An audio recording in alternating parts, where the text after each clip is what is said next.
Haven't they, so far? They're in South Korea at the moment and being put through their paces and then some, according to reports. Antonio Conte, this was their third training session in just over 24 hours. At the end of it, he made them run 42 pitch lengths, which saw a lot of the players collapsing on the side of the pitch from what we saw. Stevie, is this beneficial? What's Conte getting out of this, or what the players getting out of this? Brain damage.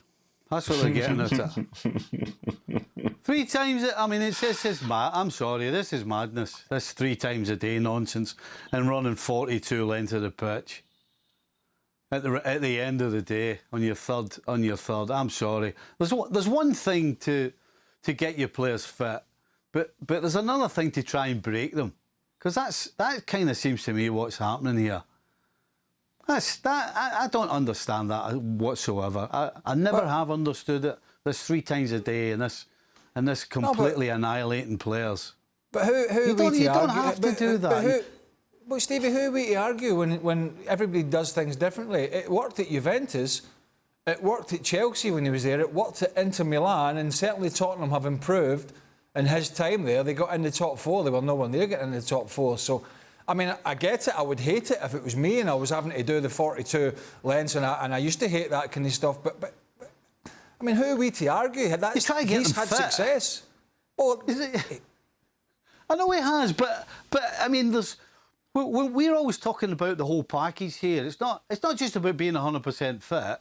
You know, there's something to be said for playing for your manager and playing for the club and playing for your teammates and playing for the... You know, there's all kinds of different ways of doing it. I get that. I guess I'm coming from me.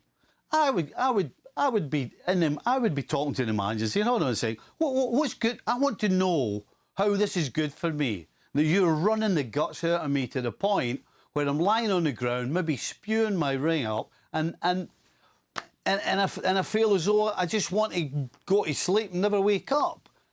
I'm sorry. Listen, there has to be a little bit of heart and soul involved in hard work. But just running the guts out of people, it seems like for the sake of it, because that's what it is to me. 42. I remember running the length of the field, and I can assure you, never once did we run it 42 times. And we didn't do too bad, by the way, winning the Champions League and the Premier League and all the other leagues and all the other cups, I should say. I guess there's a different way of doing it. I don't agree with it. I don't see the point of killing your players, basically, because to me, that's what it sounds like. Nathan? Yeah, I'm with Stevie on that, to be honest. And, you know, for Conte, it has worked. We can see this type of thing that he did today. You know, it's more sort of like it's a mental fitness challenge. It's almost like a clear vision for the players to know where the power is, and the power lies with Conte. And they would feel under so much pressure because they knew that if they didn't do the 42 or if they didn't do the 30 that was prescribed, then they'll be perceived as failures and they won't get the chance to play. And in some ways, you know, I get that Conte wants those people to be able to run through a brick wall for each other this is how you have to be successful. But there are other ways to do it, especially when you look at the fact that, you know, in some of the videos that you see, those last few laps, they're basically at walking pace. So how is that really going to transition towards playing like a really good high-intensity level of football? But as I say, for Conte, this is what he does. This is what he gets from his teams.